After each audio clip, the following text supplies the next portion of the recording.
Als das Märchen gesehen haben sie die Hände über dem Kopf zusammengeschlagen.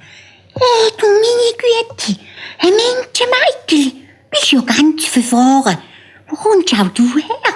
Komm, sitz da aufs Sofabänkchen. Wärm dich ein bisschen und erzähl. Da ist das Märchen aufs Sofabänkchen gesessen und hat erzählt.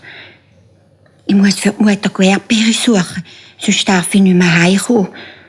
Aber zuerst will ich jetzt mein Brötchen essen. Wollt ihr auch ein bisschen davon? Männli hat genickt und das Märchen hat sein Brot in 4 gleiche Stückchen geteilt. Jedem Zwergli hat es eins gegeben und das vierte hat es selber gegessen. Nachher hat eins von den Männchen einen Besen aus dem Ecke geholt und hat gesagt: «Komm doch, bist so gut, hinter dem Häuschen und den Schnee wegfärben.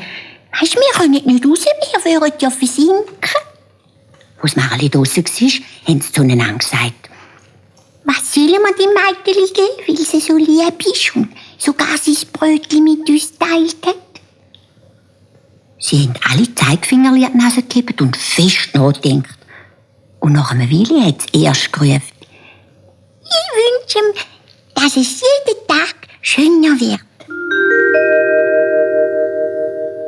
Das zweite hat gesagt: «Und ich, dass ihm beim Schwätzen Goldstückchen aus dem Maul fallen.» Das dritte hat gerufen: «Und ich wünsche ihm, dass ein König kommt und es heiraten und dass es lang und glücklich lebt.»